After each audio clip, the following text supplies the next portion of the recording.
Welcome to Peak Sound Radio. I'm Chris, the founder of the station. Today we feature a conversation with Leah Day, Islander, entrepreneur, and cycling enthusiast. As you likely know, she's also the mom of 4. In this conversation, we discuss her former role as a therapist, raising 4 kids, and managing a very active child. Leah candidly discusses the challenges she faced as a parent and the decisions that led to a cross-country bike trip with her son. We also talk about her book, her new start as an owner of a bike shop where she also guides cyclists on tours in southern Maine. One of the things that struck me most about Leah is her can-do attitude and her constant drive to do right by her family and herself. Perhaps we could all learn a little bit from this conversation about how to embrace challenges and carry it with perspective. I hope you enjoy. I think I'd start just by saying, I've known you since we've been out here, pretty much just a casual hello and that sort of thing, and have basically always thought of you as like a island person and an island fixture. But I just learned a few moments ago that you had actually left and then come back. Yeah. So tell me a little bit about your history out on Peaks. So we moved out here, I think 24 years ago when my oldest was 1 and I was pregnant with my second. And I moved out here then because we lived in Portland, but every time we had any free time, we found ourselves coming out here to walk around, and we hadn't owned a home before. So we were just so excited that the cost of living was still pretty inexpensive out here. Back in the day, there are cheaper houses out here than in Portland. So we moved out here the first time, and then I had my second child, and that was great. And then I adopted my third child. And then I just realized that there was a whole lot of time spent getting them into snowsuits to get them to the ferry, and then taking off their snowsuits while they sweat to death on the ferry, and then putting them back in their snowsuits when we walked to our car, which was an outside lot, and then taking them. And I went through that for a winter or two, and I was like, no way can I do this, because they were all young. My kids were all a year and a half, 2 years apart. So we decided to leave, knowing, I think, that we could always come back, but feeling like while I had kids. And I think maybe we had a hunch there'd be another out there. And I was just, there's no way I wanted to do it here. Mm. That stage. But then when we left, we went and had these great adventures. And we first we moved to Bridgeton, Maine, and then my husband went to law school in Charleston.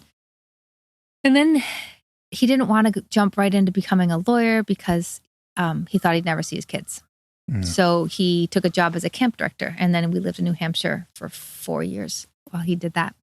And then we still, after all that time, so that was 8 years, missed Peaks. So then we all moved back here. What did you miss about it? We missed the people. We missed the sense of community. We missed the feeling of, it's not like I'm a fearful person, but the feeling of safety, of like, you knew everybody, you knew where your kid's going to be. I knew I had, 2 teenagers at the time, and I already knew that my youngest was a wild thing. And I thought, what better place to have him than on a rock in the middle of the ocean with people that would love him? I mean, that was really what it was, because we were already sort of realizing that there's going to be a lot of work ahead of us, and realizing that, we wanted to move while he was young to a place where people would kind of work with us. Mm-hmm. So, and I think it's beautiful. I mean, there's that too. So. Right. Yeah. Absolutely. Do you, so at that stage, what were you doing for work? I got my license as a clinical social worker probably 20 years ago. Mm-hmm. So various forms of that. I worked in the school system a lot as a social worker. I did a lot of crisis social work. I worked with adoptive families. I did home studies for a while for people who are hoping to adopt. I did a lot of work with, what would you call it? They had these, in South Carolina, they had these great groups, these parenting groups that were not for parents that were having any sort of trouble. They were just for parents that wanted to talk about parenting issues. So I led those for a while. And then I worked as an alternative response worker for parents that were teetering on the edge with the state taking custody of their kids. So I worked with the parents trying to get them to become a more healthy family unit so they could keep their kids. Mm-hmm. Right. So that's like, there's been problems. People notice there's problems. And then rather than having the state come in, you would come in and, mm-hmm. and sort of counsel them. Is that right? Yes. Yeah. Mm-hmm. What sort of time investment was that? That must have been a lot of sort of intense time with parents. It was really intense. Yeah. That was definitely my hardest job because I was in people's homes doing it. So it was very different than when you counsel people in an office. When people come into your office, they can present to you whatever they want to present, and they can tidy up their life in a way that is palatable. But when you're in their home, and you see everything that's happening. And so took a lot of time, but it was also very emotionally intense. Was that challenging for you? It was challenging for me. I feel like it was really worthwhile, and I'm really glad I did it. And I would even go so far to say I was good at it, because people would tell me I was good at it. Even the clients would tell me that this was good. It was a good thing. But friends would say it was taking a toll, for sure. What did that look like? Well, it's funny. I wish that Twain was here. So I would say it really came down to what I would think about when I wasn't at work. So we could be at the beach learning how to surf, and I would be thinking about, oh my gosh, I hope that child is okay that I saw on Friday. And I wouldn't even necessarily be saying it, but I think people could see it on my face. It's a certain look that I think a lot of social workers end up getting, actually. There's this heaviness that kind of invades their thoughts. I think it was also hard that at the end of the day, you want to be able to talk to your partner about what you did. And I definitely felt like, Twain is so great, and he will talk to me about anything all the time. But I felt bad because I felt like I was burdening him. Like, oh, you want to know what I did today? And it was never, sometimes I'd have a happy story, but a lot of times it was hard. Even good stories are hard sometimes because, it was hard to get there, whatever. Mm-hmm. That's totally true. How did being a parent, having kids of your own, sort of impact those feelings too? Was it hard not to see your own kids in the lives of people that you were helping, or vice versa? I think, it was hard. That was hard, but it was also hard not to put myself in the position of the parents. So it was hard for me to separate. Like if somebody had told me that my children need to be removed, for example, I can't even tell you what I would do. I really can't imagine what I would do. It wouldn't be pretty. And so I think it was hard for me to separate and be like, it sounds so funny because of course my compassion, love goes to these kids, but it was also definitely for the parents because I was a parent of young kids. And I'm not the perfect parent, I've screamed for sure. And, I've raged. I have never hit anybody, but I'm not the ideal parent. And so I feel like what someone else is not being an ideal parent for is the same thing, but just on a different level of the spectrum, so that made it challenging, I think. Yeah. I think all social workers in this position actually should have grown children. I do. I think you'd have a whole different legion of people working with this sort of population if everybody was 50 and up. Just had lived a little, was grounded. Mm-hmm. Yeah. Yeah, that's a really interesting point. I wonder if do you think that would also make social workers' own experience with parenting easier or better in some way too? I think so. Yeah, because you could learn a lot through your own life, and then you have like the wisdom, and you could also, So because this comes up so much in the book and the blog and sort of the way that things had happened, I do want to explore a little bit more, like what was going on for you professionally while also at the same time, raising 3 kids. What was going on professionally? But I guess the interaction of professionally and personally. Yeah. So you've got 3 kids at home. It sounds like a lot of your day, maybe 24 hours of the day, is focused on making sure the kids' needs are met in one way or another. Yeah. Can you talk about how that sat with you emotionally? I was so in it when I was in it. I felt like I guess I need to back up. I've always been very, very restless and always needed a lot of stimulation in my life. And I think that in a way, this work and having kids sounds twisted, but in an interesting way, it created that stimulation because I was on all the time. Because I'd be at work so focused because counseling is like, I'm not hanging out around. I mean, all work is hard, but it's not like you're like, excuse me, I'm going to go have a cup of coffee for a minute. You're just in it 100%. When you're talking to somebody, when you're counseling, it is almost like it's almost like a meditation. Like I'm not thinking about the fact that, in 15 minutes I need to leave because I need to pick this person up at baseball and You're just in it. And then the bell rings or whatever the time. And then you're like, now it's baseball time. So that all I think it makes you frenzied. But I don't know. I think this is a whole interesting concept, because I also feel like it's made turning 50, I'm 53 now, but it made that whole transition much easier, because I felt like there was this opening where I'd been almost like in the box of kids for a long time. And it's not a bad, it was great, but I also enjoy being out of that intensity. Yeah. Yeah. So coming back to the intensity part, I think coming home and having 3 kids. 4 at that time, right? Of course, yeah. 4 at that time. How did that, when there were inevitably challenges or problems, because like you said, A, nobody's the perfect parent, and B, everybody's got challenges. What was that like? Did you feel like you had anything left in the tank? I think I did, because I loved my kids so much. Like, I'm lucky that way. I think that I did.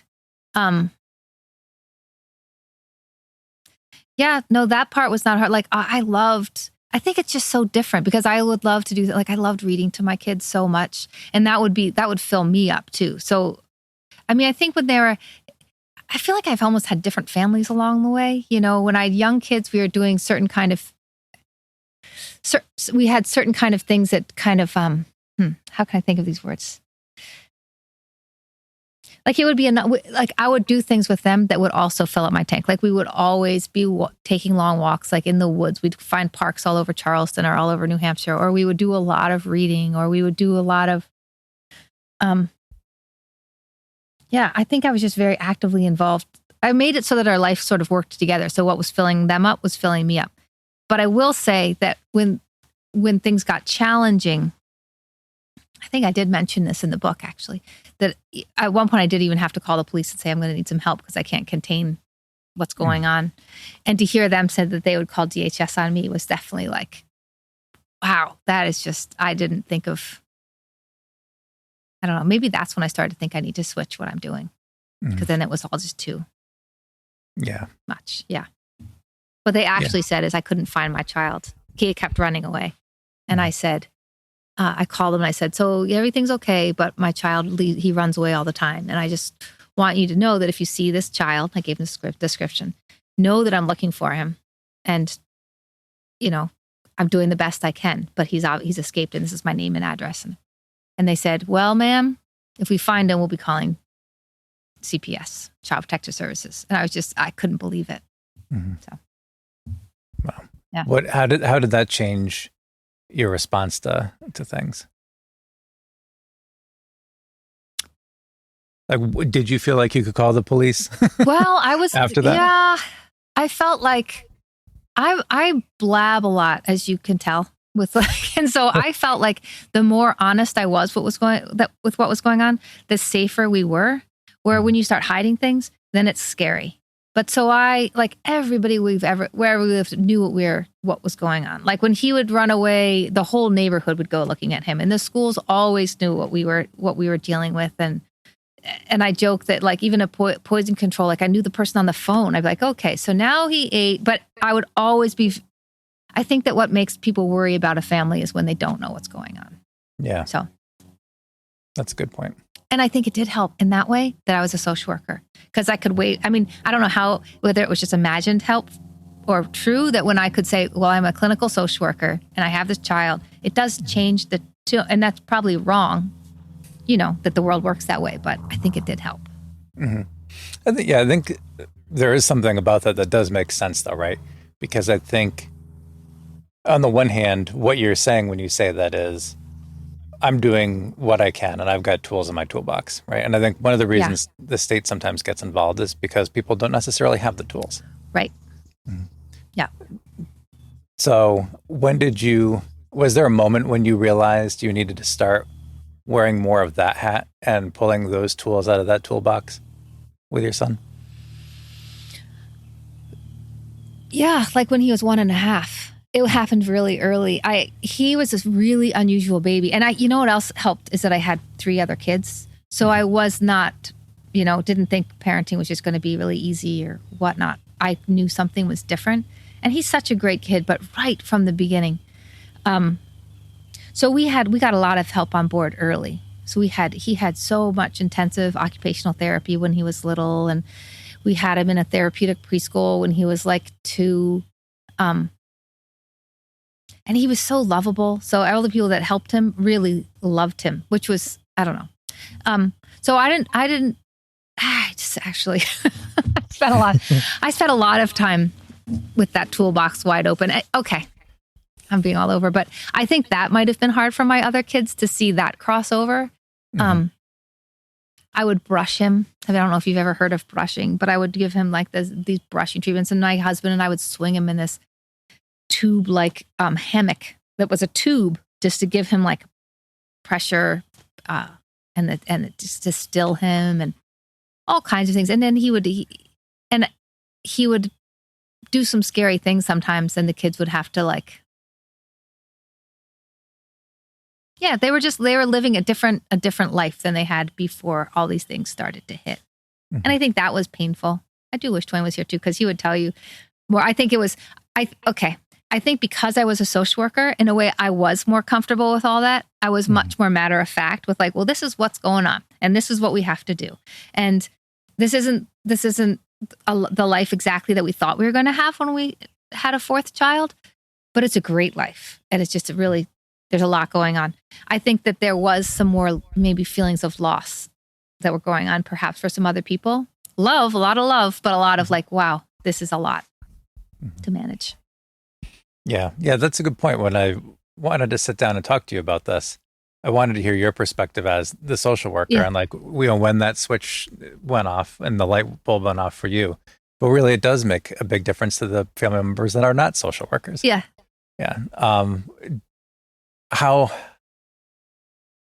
What did that look like, I guess, when you were taking some of those steps, like the brushing and the swinging in the tube and all that? Well, I will say during those years, those early years, like the first 5 years of Oakley's life, I worked 2 like 10-hour days a week. Mm-hmm.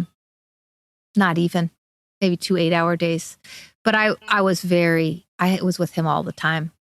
And when I say, so I forget what your question was, but I would just kind of practice social work at home for sure. Mm-hmm. And for Twain, and if you want to get into how your other kids reacted to, that's great. But for Twain, was there like this?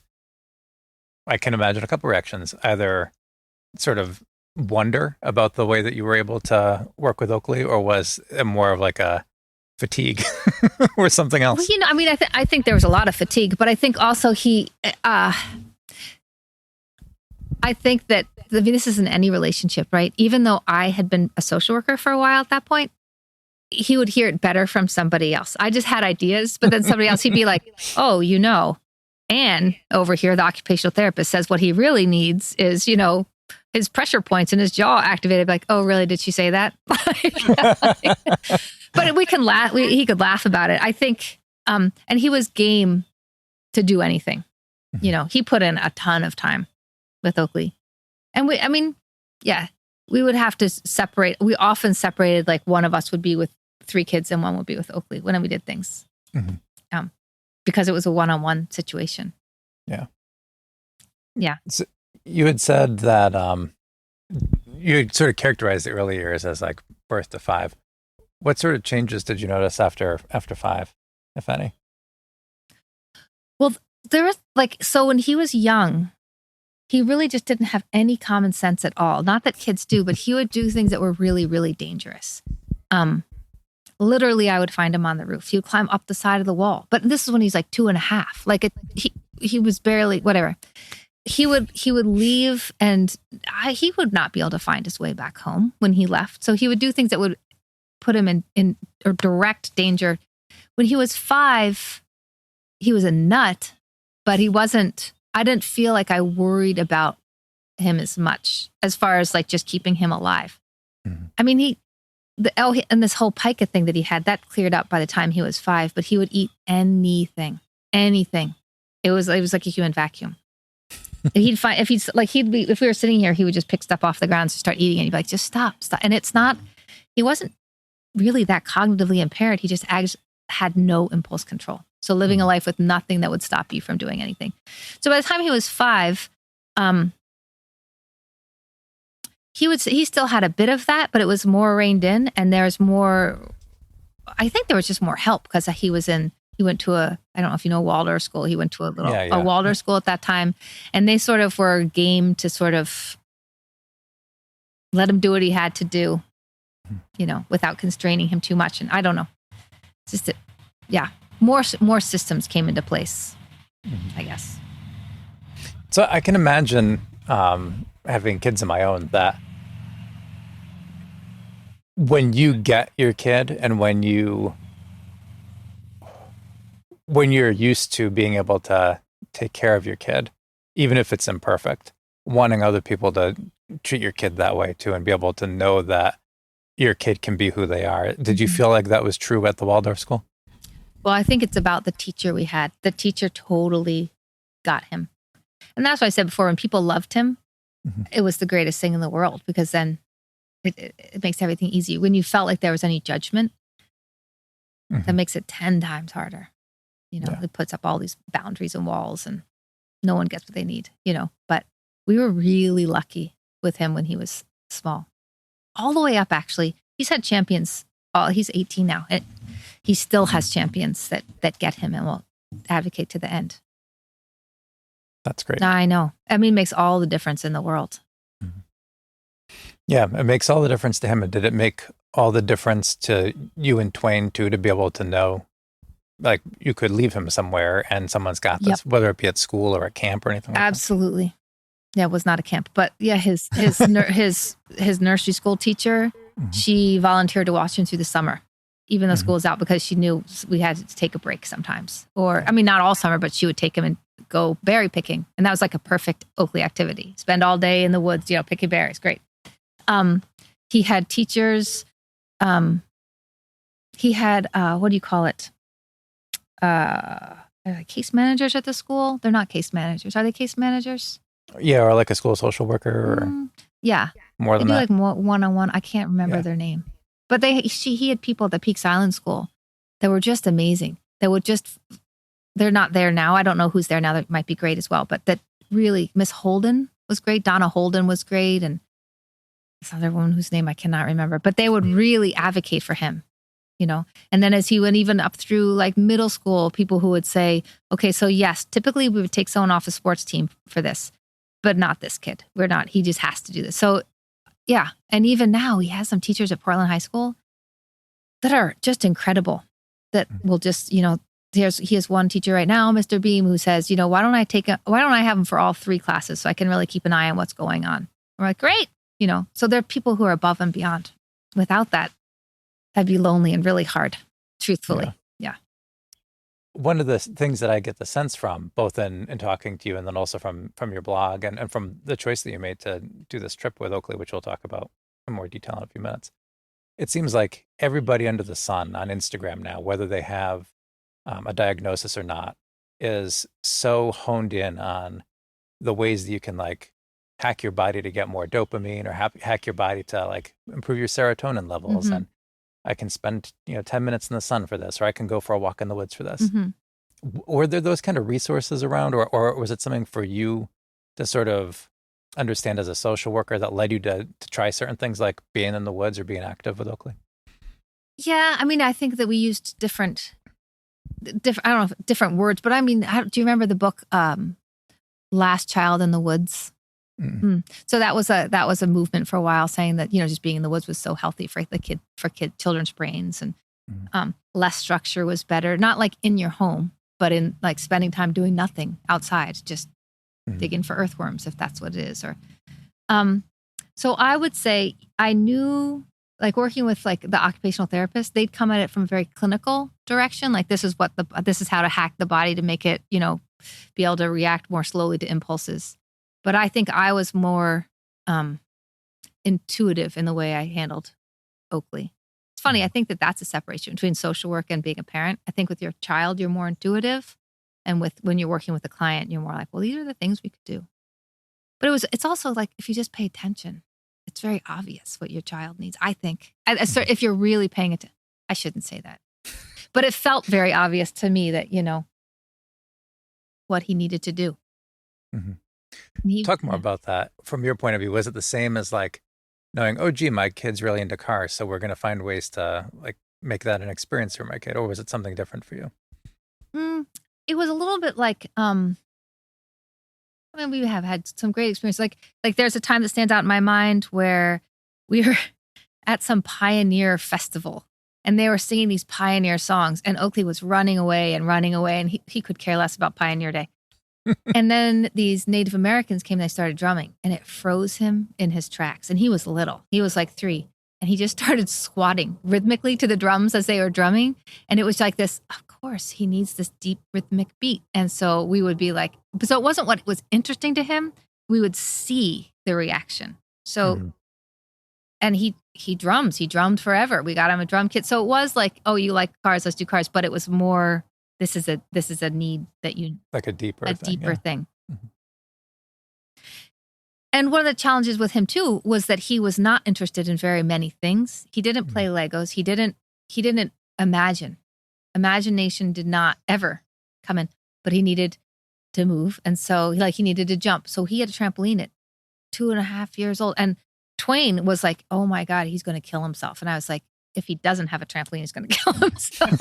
And so he jumps and he has this incredible kinesthetic ability now. Like he's Mhm. really quite amazing. But he just needed to jump. And again, that was the compression. So it was more intuitive. It wasn't like I was reading in a book, like, this is what this guy needs. Yeah. So at one point, we had our living room. I made it into like a jungle gym. I had like a rope, what do you call it? A ladder across the ceiling for him to hang on and a swing. But like I had to go with it.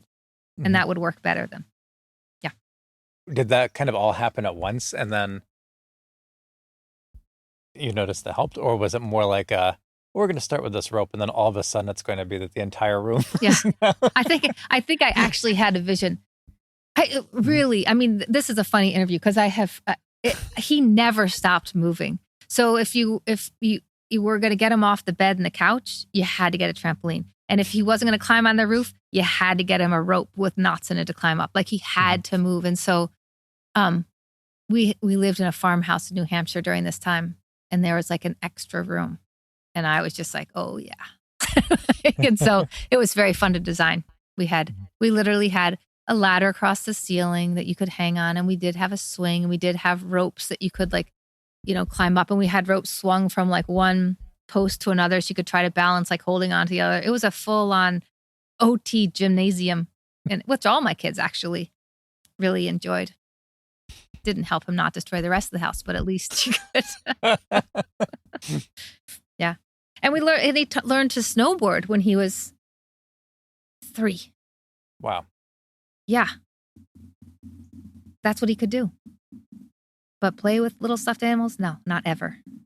Yeah. It's exhausting. That's so interesting.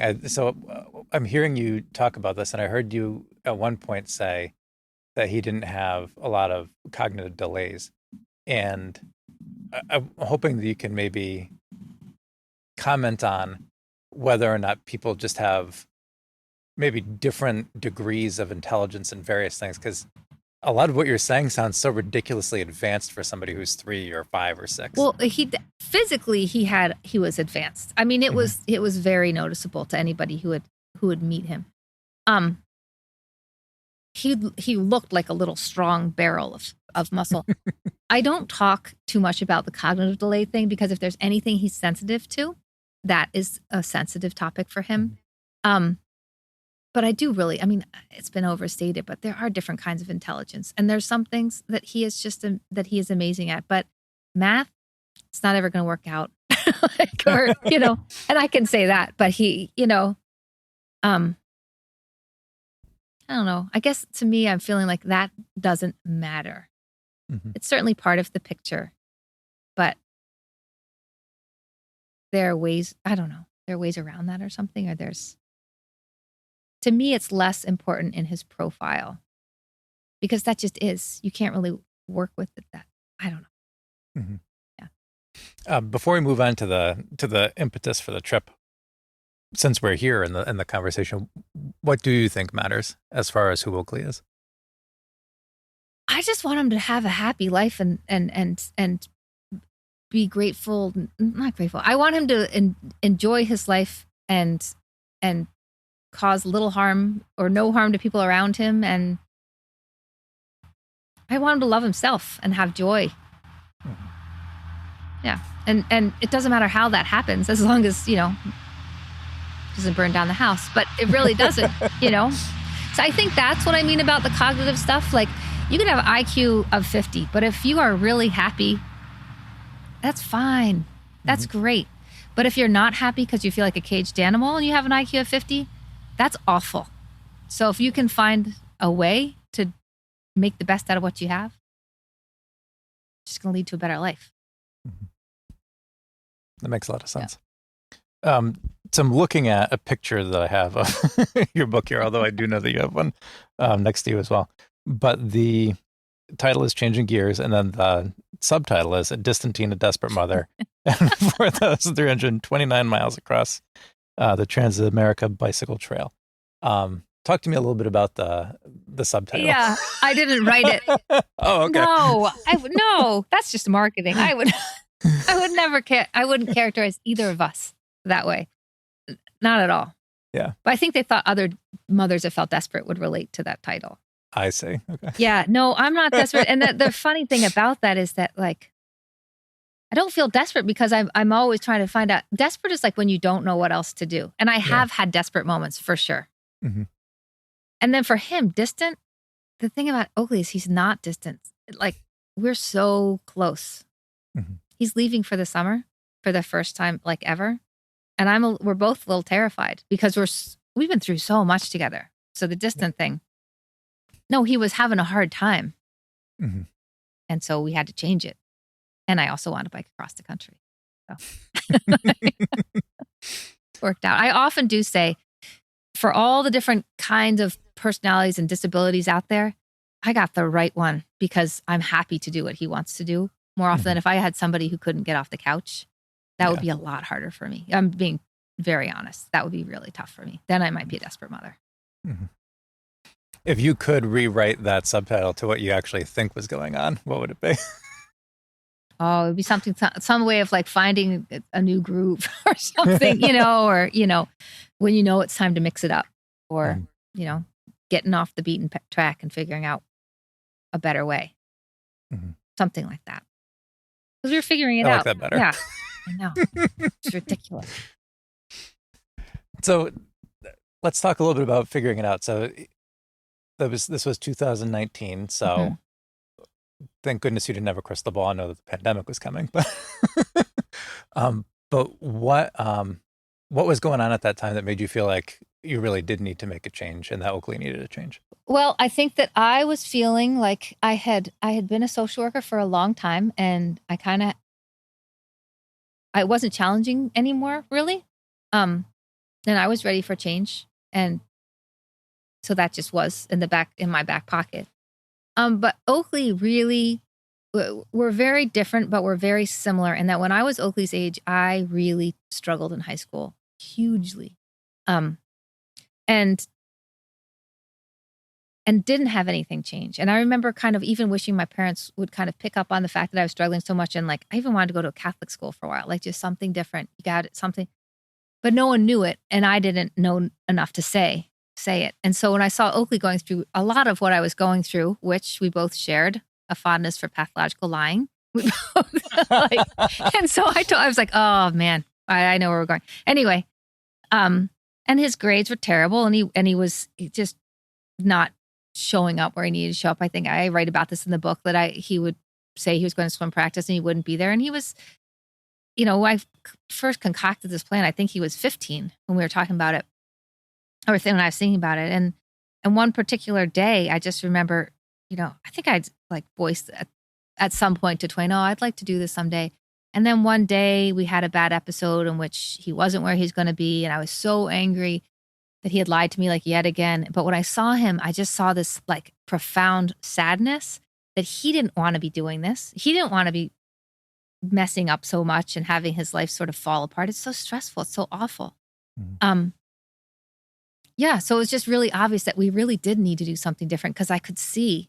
I couldn't see the pandemic coming, but I could see the next 4 years of Oakley's life coming and thinking this wasn't going to work. I didn't know where it was going to lead, but if he was jumping off buildings at 3, what was he going to do at 16, 17? Mm-hmm. No. So how did you come up with the idea for the bike ride? Was it something that because of your interests, you were like, hey, this would be a cool thing? Or did the two of you talk about what you might want to do? I don't know why. I think I'm a little bit of a copycat. I think I heard somebody say they did it once and I was like, I want to do that. And I think, I'll tell you what I knew it wasn't. I didn't want to go on like a long hiking trip with him because I wanted to be engaged with other people in the world. Mm-hmm. I wouldn't want to be alone with him for 3 months and he wouldn't get as much out of it. We'd be so bored. And I wanted to do something that was very active. So just going to live someplace else, that wouldn't do it because he has to move all the time. And I am, in my toolbox, I do know a lot about things like bilateral stimulation. And I do know that biking and swimming has a lot of bilateral stimulation. And what it does is it quiets the brain. Mm-hmm. So I did know that biking would be right up the alley of what he needed to do. Yeah, and I liked the idea of going somewhere and having to make it home because I knew we'd have hard times. And I knew, I thought, okay, if we get out there and we have to bike this way, likely we'll just keep going because, there's no alternative. And he really did not resist at all, which is really surprising. He would be like, I don't think he understood exactly what it was all going to be about, but I think he knew he needed to do something different too. Mm-hmm. Do you remember what his initial reaction was? You're like, hey, we're going to go on this big bike trip. He likes to say things like, hell no, but that doesn't mean anything. He never really said he didn't want to go. He'd say things like, I hate biking. Like, all right, whatever. Well, we're going. Countdown. And then he did get behind it very quickly and became excited about it. You know what? Also, there's a lot of bragging rights involved. And for a kid like him, and perhaps for myself, it's something that's so concrete that it does help to have people support you and stand behind you and say, you're doing what? Where if I had said something like, oh, yeah, we're going to go live on an island in the Caribbean for a year. I mean, that sounds nice, but you wouldn't have this rallying of support. Right. And to bring it way back to Peaks Island, that's the great thing I think about living here, too, is that people here, when I said I was doing this or when we voiced it, everybody was like, oh, of course you are. Yes, that's a good idea because they've known him since he was little. So, yeah. It sounds like some of the time he was like, hell no, then you got really behind it. What were some of like the milestones along the way where you knew like, we're going to actually do this and it's going to be awesome? Or did you have that sort of faith the whole way through that it was going to be good? Well, I knew it was going to happen and I cemented it by being very blabbermouthy about it. I told a lot of people because I knew the more people I told, it would just sell myself on it. And I started blogging about it right away. Like the first day that I decided I was going, that was helpful. But then for him, I think things like we worked with the Gear Hub to get our bikes. That's tangible. And he was so excited about it. And, it was the smoothest bike he'd ever have. It was a made of recycled bike parts, but it was still like the components were nice. Mm-hmm. He gets really excited about that. He could only focus on it for, 5 minutes at a time. So he knew it was happening, but we didn't have a lot of long conversations about it. There was, I think I did write about this in the book, but right before we left, I got pretty nervous. I was pretty scared to leave my family because I have these other kids and yes, they were older, but it's just weird to leave your kids and your husband. Like we're never apart. And my dog. Anyway, so I got pretty nervous and he would do really well when I would voice that I was nervous. He would say, oh, it's going to be great. You're going to be fine. So we would play these like role reversal. We just have these role reversals. And that's when I knew he had really bought in when he spent a day saying, it's going to be great. Don't worry. We can FaceTime them all the time, okay. And on the trip, he never once wanted to quit, which is still astounding to me. Yeah, that was actually going to be my exact next question was you talk about like him wanting to or being able to focus on something for a really short amount of time. Was there any stretch of the biking where he was like, I'm done with this for now. I need to stop. I need to pause. Well, no, he'd have like hissy fits, but like it would be something like his tire would go flat 3 times in an hour and he'd throw his bike down like, this is the stupidest thing ever. This trip sucks. But it would literally last 30 seconds. You just kind of sit there and start fixing the tire, and he'd come over like, move, I'll do it better. And like, and then he would be fine. And I think, not to be corny, but I do think the bilateral stimulation there's something to it, because those days are long. We would sometimes bicycle for 8 hours. And here's a kid who can't do anything for more than 5 minutes, but he could bicycle for 8 hours. And he'd talk the whole time. Sometimes I would say, we're not talking for an hour. We would never make it. But yeah, that part still really blows my mind, that he would do it all day for 84 days. Never. And the only time he really would kind of fall apart is when we took a day off. And I think because we lost the forward momentum, if you're biking to get back towards home, it just keeps you going. Yeah. Yeah. So we started taking very infrequent days off because it really wasn't worth it. Mm-hmm. So it sounds like he was able to kind of get in his groove with those long stretches of biking. How was it for you? I was worried that I'd be bored too, because that's a lot of just thinking time. But the scenery changes so much, especially like out west. I really was never bored. Like I said, sometimes I needed him to stop talking, because he would do things like he'd entertain himself by telling me an entire movie, he went through every Marvel movie ever made, the entire hours I'd hear it. I'm like, oh my gosh. Anyway, no, so when it was quiet, I would revel in the quiet. You spent a lot of time thinking about what next, and wondering, where are we going tonight? And is that store really going to be there that the map said was going to be there? Because you never really know. But I never got bored. So weird. That is, frankly, it sounds weird. 84 days of 8-hour biking. Yeah. Yeah. But I can't explain it. You just don't get bored. Yeah. So you also just said something that made me really intrigued. So how did you plot out the trip? Did you plan in advance on a map? Did you Google where you were going to stay all the time, or did you take more of a freeform approach? So there's this map group for the American Cycling Association puts out these Trans-American trail maps. And there's 3 different routes across the country that they've created that are bike friendly. And they have maps for these routes. And these maps, they're regular maps, but they show where you can camp and where there's food. And if anything changes, they have something online you can look up and see, is anything changed in map 33? And each map is about 20 miles. So there are lots of maps. Yeah. So yeah, we would we'd look at and they show the elevation gain the whole time, like a graph of it. So we would look a week ahead, and then we would look 2 days ahead, and then a day ahead, So, because even if something's only 20 miles apart, if there's a mountain range between you and that's a really long way. So you really did have to pay attention to all the different pieces all the time. It's like a puzzle, really, to use that many maps and that many different factors. And a couple times we'd get to where there was a store, and it burned. One time it burned down, and one time a tornado took it away. And we were like, oh, we were counting on that. Yeah. What did you do then? Did you have an emergency amount of stuff that you could use in that kind of situation, or were you scrambling to just find some other place? Sometimes we would scramble. Sometimes, Oakley always packed a lot of snacks, so he could get through. But you do start eating just like anything. So maybe the store would be gone, but there'd be a convenience store that sold licorice. You'd be like, okay, we're having licorice and peanut butter for lunch. And it sounds horrible, but you would just do what you had to do. And dinner would come. We didn't get in a bind where there was nothing. And you could dredge, there's always something in the bottom of your pannier, like the old stale crackers. Yeah.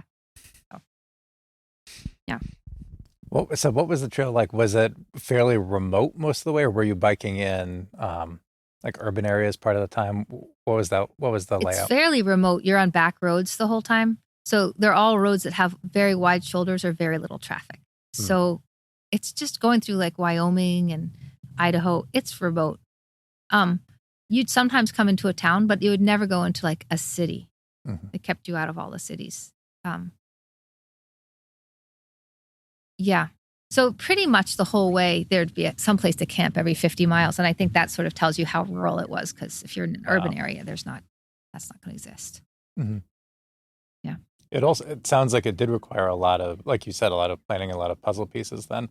If it's like, oh boy, we better make sure that we're either going to stop now or make it another 50 miles. Yeah, no, really. Yeah.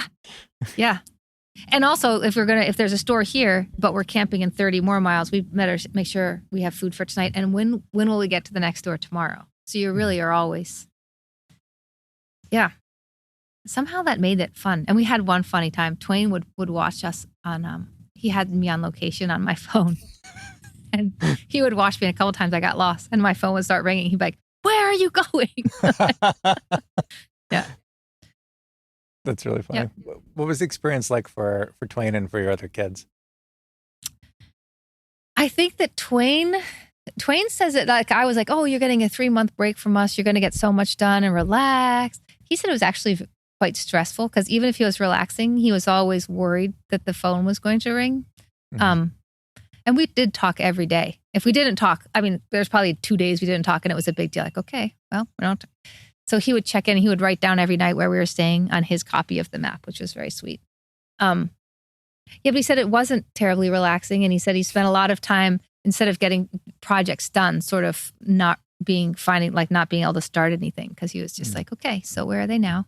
I'm sure he had some fun. And I think for my other kids, they were all away at college at that time. Mm. I think I haven't actually talked to them about this part of it, but I think it was a little strange in that I didn't speak to them very much because Oakley didn't have a phone. And when I was on the phone, it was just very blatant that I was on the phone and he wasn't, and he really did need me to be in his world. And I would talk to them, but he'd be right there. So it'd be a different kind of conversation. If I ever got into anything with him, he'd be like, "Oh, so you're on the phone." So there's this, I think they were proud. I think that they were proud. And I think that they had no idea that it would sort of last much longer than 3 months because the trip was 3 months, but here we are talking about it years later. I don't think, right. But they're proud. I think that now, I don't know if they'd say this. I wish I'd done something like this with all of them. For sure. 100%. So with the pride, do you think there was a little, I don't want to call it jealousy, but maybe it was jealousy, or like a sense of sadness that they hadn't had that sort of close experience for like a 3-month chunk of time? Yeah, I don't know if they'd ever admit that. I think, well, you know what? I think they all know Oakley and everything we've been through and knew, I think they knew why this had to happen and why it didn't need to happen for them. And that it was just, like I said, it's almost like two different families in that, like, my 2 oldest sons, they are best friends growing up. And there's no way that one of them would have wanted to go without the other one. So they were like a unit. Yeah. And then Raven she was so social. So I guess kids all need different things. So, but even so, yeah, I think that they did worry about me a lot because I have a reputation in my family of being a little bit off the, I just kind of don't keep track of the details on my adventures. So, yeah. But, this is how I see it. Like Jonah, my second son, edited the book and he was right in there and he was great about it. And to me, that showed that he was really proud of it because that's how he wanted to be involved. And Raven, when I came home, I did some slideshow for the community center and she wanted to make the slideshow. She got right in there. And it wasn't like I wasn't asking, but they were like, "Oh, I can do this for you." So that was their showing of pride, even if there was some other feelings maybe. Yeah. What do you think any parent can do to sort of, is there something a parent can do to nurture that kind of environment where the whole family is able to take on a role that feels right sized for them around something like this? I don't know. Like I said, in retrospect, I still sort of wish I had done something with each of them. Yeah, because I don't know exactly how they feel about it. Everybody would want something, or it would be something else. Like I wouldn't have the same experience biking with like my oldest son, Finn. We'd have a great time, but we didn't need to push through a challenge like that. We just enjoyed, like, it was just easy, So this was almost, a little bit like medicine for Oakley. So are you jealous that someone's taking medicine? Not really, but yeah. We do a lot. I think I do write about this in the book. We do a lot of forced family fun adventures. So they have plenty of times that like we make them all but I do feel, and this is something Twain would say too, that because of Oakley being who he is, he has gotten a lot more attention than the other ones have. Mhm. And that's too bad, but there's no alternative. Right. And they do say that kids who have siblings that are a little, have some special challenges grow up to be the most compassionate adults. So we'll see. Yeah. That'd be a good outcome for them. It would be good, yeah. Or they'll be in therapy for the rest of their lives. Right. Yeah. How I was neglecting them. I know you were wearing your mom hat, but did you notice anything over the course of the trip that like was a change for him? Did he have the experience that you hoped for before you set out for it, where pieces of the puzzle started to fit together better? Very much. That's why it was such a great trip. So it couldn't have worked better. You know, there's a couple of things that come to mind. One, I needed him, and he knew I needed him. So no matter how impulsive and nutty he wanted to be, he needed to put up that tent because I needed to make dinner. Like it was very concrete. Like it wasn't, I think that was just a really important lesson for him. I think he was really proud of his abilities, and he is self-conscious about some of his challenges. But he was like, man, I'm rocking it. You know, I can do this. I don't know other people that have done this my age, you know, and that was really great for him. I think it allowed us the space and time to have some really important conversations, things I never knew that he'd gone through or that he had questions about. He is adopted, and he would, you know, ask me at length all these questions that in our daily life, like he just hadn't really had a chance to. And maybe it was the age he was too, but there's nothing, it sounds so corny, but nothing like riding through the desert and having these conversations. Like we can talk about this all day. In fact, we have. Like, but that was really, really important. And I think even now definitely even now, we still have terrible days. We still have hard times, but he comes back to this all, like it is, it's hard to put into words, but it's like an anchor. Like you can go bouncing all over the world with a crazy day, but even unspoken, like, oh yeah, but we did this thing. And so there's not that kids question whether they're loved, but there's no question that like, I do understand him. And when I look at him and I say, even now, like, I think you're lying. He doesn't even he didn't even try it. You know, like there's just so that's what's funny about it saying distance. I feel like he's not distant. Mm-hmm. He's wide open. Yeah, I think it has really helped. And I cannot imagine if he had not done this truly and gone through high school and gone into COVID. Right. I just can't imagine his outcome because it's hard enough as it is, you know, to get him through school.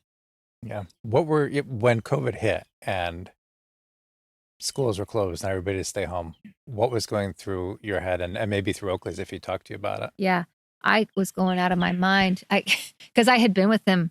So we left in August, which means I had been with him all summer because he has to be supervised, or he had to be supervised 24 hours a day. That's just him because of his impulsivity. So I had been with him nonstop since June through the bike trip.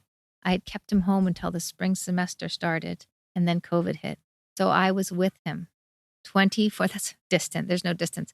24 hours a day through COVID, through that summer till the next fall. And then it was like not even all in person. So it was just two.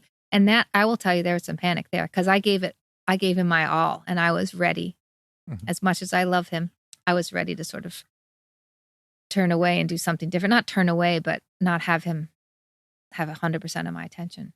And there was a time during COVID that we were quarantined, I think I told you, for 5 weeks in our house. And it was just, there's nothing else to say to each other. Like after all that time, we worked it out, but that was a lot. But I'm also really glad, thank God we went when we did. That's true. Yeah. Yeah. I don't know if you could have done it during COVID, because I don't know that the towns would have been open to you just coming in and be like, hey, can we sleep in your church? Yeah. When's the last time you've been tested? Yeah. Yeah. Yeah. I mean, people are doing it now this year, but Yeah. yeah. And I mean, this is so corny, but I feel like we will remember this for the rest of our life. And there's no question. Anything else, like everything, it was life changing for both of us, And when we came back and I quit social work, and I didn't quit it in that I feel like it's just in me, but I just I was like, oh, there's other ways to be. And I think he was like, oh, there's other ways to be. Yeah, I guess I wasn't sure when that happened for you. If that was something that you had decided pre-trip or post-trip. Was that something that you had sort of worked out while you were on the trail? Yeah. So I really love a lot of my clients a lot. And I have a hard time detaching and saying, oh, I'm done. Our job here is done. And, so when I left, I told everybody I was working with that they had to find another therapist and I wasn't coming back. But then the truth is halfway across the trip, I met this man who had a hostel. Was I talking to you about that? He had a hostel set up in Idaho, called the Spoken Wheel. And he had taken a church. It was in the middle of nowhere. It was near the Painted Desert. There's nowhere, nothing, so hot. And you pull in and there's this church and you go in and instead of pews, there's bunk beds that he had made. And it was just for passersby to come stay in. And a lot of passersby were bikers, but it was for anybody that wanted to stay. He was like the most inspiring man that I've ever met. And we stayed up like late at night talking about how he loved the world of social work and he loved the world of therapy, but he realized that he could do more good by just kind of taking the top off that and saying, I do this, but I also am the mayor of this town now, actually. And I also actually drive the school bus. And I actually also lead a half marathon through the Painted Desert for the locals. And he's like, so I'm doing social work, but I'm not sitting in an office anymore. And I was like, oh. So I would credit, he was just a great guy. Yeah. So the funny thing, it's not funny, but when I came back, I did start social work again just to get through COVID. And okay. Yeah. And then, but I knew then that I was leaving, that I was just doing it temporarily. Yeah. When did the idea for the bike shop sort of gel for you? Right when we came back. It wasn't during the ride. Right when I came back, I was just thinking that I just wanted to focus on some happier, sounds kind of selfish, but some happier things and helping people. I don't even like the word joy, but find joy, to be like, this is fun. And I can, and I still want the bike shop to morph. I don't want it to just be a bike shop. I want it to be sort of like a community center. It has nice couches in there and stuff now. And it's funny. It is a little bit like being a bartender or a social worker that people do hang out in bike stores. And I didn't even know this, but for hours. Wow. Because you're working on a bike and they'll just sit there and just chat with you. There's people in there all the time. It's great. That is great. And I think don't you sell bicycle related books and things too? Oh yeah. Yeah. Yeah. And I encourage, I do, like we were talking about, I hate social media, but I do encourage hey, if you're on a long trip and you stop in, I'd love to hear about it. Because I would. That's that's a big part of the fun. Yeah. Yeah. So it sounds like, I know that you said that you think it sounds selfish, which I think I might disagree with, but wanting to change the tactic of, not necessarily tactic, but change the way you're working to help people to be something a little bit more positive. Do you feel like on a day-to-day basis now that you are able to bring people some happiness or some other piece of their life that they might not be getting somewhere else? Yeah, I think so. I think in a bunch of different ways. I mean, the tours alone, it's great. People come out on these tours who barely know how to bike. A lot of them, actually, surprising. And they have these great days. And for them, some of them, we do this 12-mile tour. They're exhausted at the end of the 12. And that 12-mile tour is almost like a bike ride across. They come, they flop down on the couch and they drink water and oh my gosh, now I'm so tired. Now I get to, enjoy the rest of my day and eat whatever I want. And it's this big experience and they're so proud and they're so happy. So yeah. And then maybe they want to bike more later. So there's that going on. And then I do love helping people. There's a lot of people, older people who are scared to bike. So I'll be out, we sell adult trikes. So I feel like I'm doing an advertisement, but we sell adult trikes. So I'll be out on the road, working with an older woman to teach her how to ride the tricycle. Like, I mean, it is social work, right? Like, yeah, you can get on this bike and you can take it to the grocery store. And how fun is that? Or little kids that come in and you like outfit them with their like new bike or whatever. It's great. So, yeah. That's really great. Yeah. It's really fun.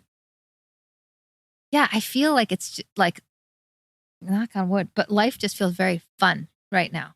And like, who would have thought? And it's because of the bike trip. Like it really is. So I would say it worked. And Oakley's still in school. So yeah. Yeah, that sounds amazing. Do you think there's a bigger place in society for helping people sort of tackle their own challenges or break through challenges in that, I'm going to call it, non-traditional way? Yeah.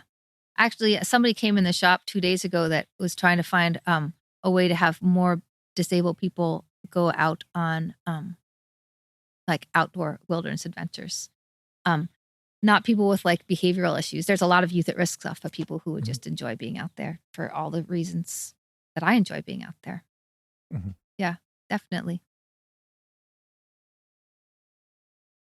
It all sounds so corny, but bikes are great because there's a bunch of community homes in the area where the bike shop is, and the people who live in these homes, they come in with their bikes, and they're like Walmart bikes, but it's just so great.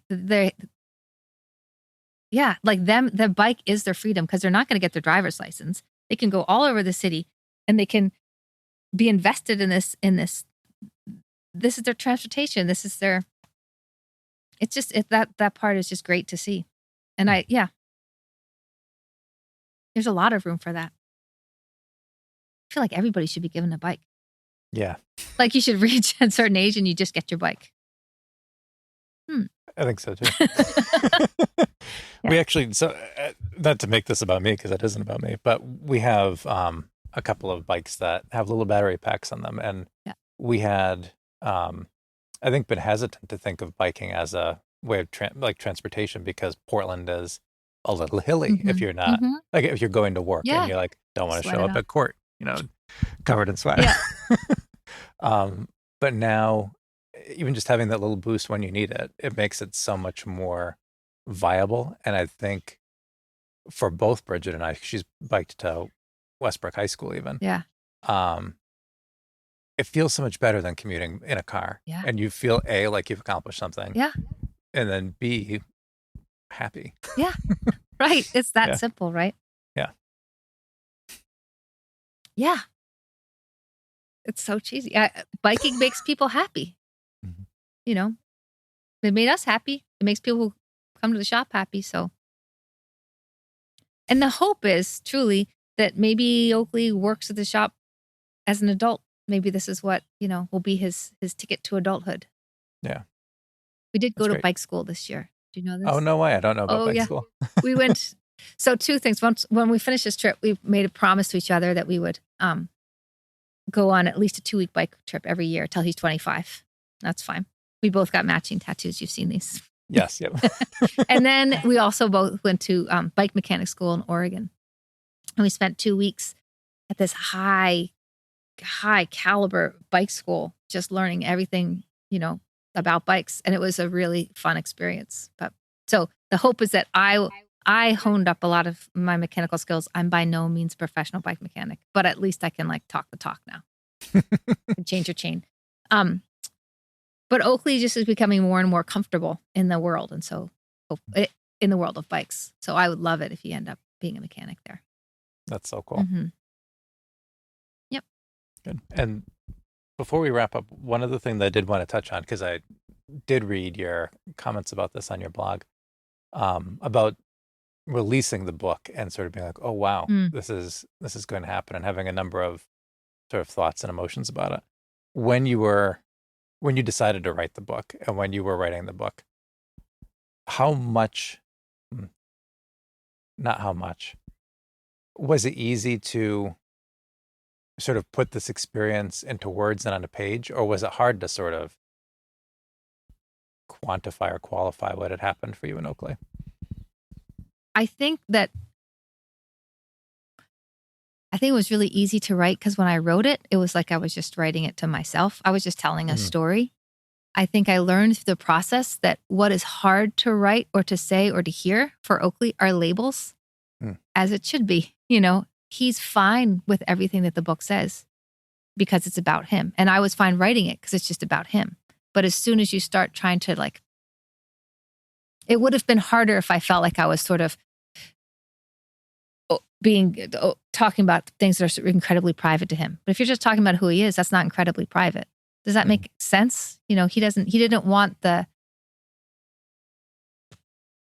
came out easily and it was easy for him to read. And I think that I think that it's really important to share these stories because I do think it's really lonely sometimes to have these issues going on as a parent or as a child, and I think that it's easier to talk about if you just don't label it. Right. The experience is the experience. Yeah. Mm-hmm. Yeah. Saying that somebody is, really rambunctious and, is a wild thing actually sounds a lot nicer than saying, oh, they have severe ADHD and blah, blah, I don't want that. Yeah. But that'd be a wild thing, Right. Yeah. So I did learn in fact, I wish in my acknowledgments, I did say what his diagnosis were. And I wish I hadn't because why? I don't need to say that. I think I wanted to somehow lend credibility to what we were going through, but it's not necessary. It's totally not the point. Yeah. No. When you share, so for you, and hearing you talk about it today, when you share the fact that you talked like the entire trip sometimes, or that you wanted to stop talking for an hour, or then talking about, some of the questions he had around his adoption, to me, those feel like really special and important moments for a parent and their child. Not necessarily private, but very important. Did it come easily to you to be able to to do justice to that, I guess, in your writing? Or did it land flatter than you hoped it would? No, I don't. Surprisingly, I actually do not. I don't get into a lot of detail, and that's how I deal with it. I don't say he said like word for, I don't think anybody who read the book knows what his adoption story is. I don't think I wrote that in there because that would be uncomfortable. But being adopted, there's many people out there that are adopted I kind of think I use broad strokes and maybe a little metaphorical language to help not make it feel too private. Yeah. I find it really helpful to write about stuff like this. I found it really, it's like journal writing, kind of like it makes sense of the day. So that, from the work I do, is definitely like a tried and true technique for thinking through trauma and things like that. Do you recommend that to people who go through any significant life experience, that maybe people should try to do some writing around it? Yes and no. I think it's good if you're going to do, I think some people can write and it can be sort of like a rabbit hole that they can't get back out of, because they do get in this, it goes into the dark, and you need to know how you're going to get out of that dark. So in a way, I'm just thinking off the cuff, I almost feel like writing about it for a public audience is different because you always kind of take care of your public audience. So instead of going all the way down into the dark where you don't know how to get out, you're going to say, this is what happened. This was so traumatic. And this is what I'm going to do. So don't worry. Even in your head, if you can, this is what I'm going to do. Yeah. As a teenager, I remember writing my journals and they would get dark. I don't know how helpful it was. That's true. What do you hope people who do pick up the book and read it will get out of it? Well, one, that they can just, if there's something that you really want to do, that you should just find a way to do it. That you shouldn't wait until, maybe someday, that you should just do it. I feel like, I hope they get out of it that, if there's so many different, I feel like there's so many different little messages in it, but I hope that parents see that they don't need to be embarrassed or, embarrassed about either their child's characteristics or their parenting characteristics that it's hard and we're going to mess up. I hope I said I messed up in there enough times because I all the time. And that I feel like putting it out there and being vulnerable and talking about the hard times, to me, is like the most helpful thing that we can do for each other. Because when we all pretend that it's all fine all the time, it doesn't get anybody anywhere, you know? Mm-hmm. So I hope that message comes through a little bit. Yeah. And just that's a great world that even though there's a lot of horrible stuff happening right now, there's so much kindness out there that truly it's astounding. I mean, kindness all along the bike trip. So many people we met that were just unbelievably warm and welcoming and compassionate. And then afterwards, like now, people are so supportive of this book writing project and strangers I don't know, or like, you know, saying things like, oh, thank you so much. It's helped me and my son's relationship. I mean, it's just so many good people out there. So those are some of the messages. That's great. It's getting dark. Yeah, it is. So I want to make sure that we wrap up and you have time to bike back to your place. But any final thoughts that you want to share? No, just thank you for doing this. I don't have all the words to describe it yet, but I'm just so happy that it all worked out. It's like this, we just went for it and it worked and it's still working. And I feel like this book, like we're still on the adventure. Oakley and I are, because we're still like proud of each other. Like, oh, we did that. So that's great. Yeah. Well, thanks for coming and talking about it. Yeah. Thanks for listening to this interview with Leah Day. Her book is Changing Gears. You can find it in local bookshops all over Portland, as well as online. If you enjoyed this conversation and want to hear more talks with Islanders, please visit our archive page at peaksilonradio.com. One quick scheduling note, Monday, September 5th marks the debut of a new music program on Peak Silent Radio called Next to Silence. Join Dave Stankiewicz from 7 to 8 p.m. on Mondays as he explores the catalog of ECM, the edition of contemporary music. Founded in 1969, the label features many talented artists that include Chick Corea, Keith Jarrett, Charlie Hayden, and a whole lot more. I'm grateful to Dave for volunteering his efforts to bring this style of music to Peak Silent Radio, and I hope you'll all enjoy the different sounds Dave is offering. Tune in Mondays at 7 or catch the archives at peaksilentradio.com.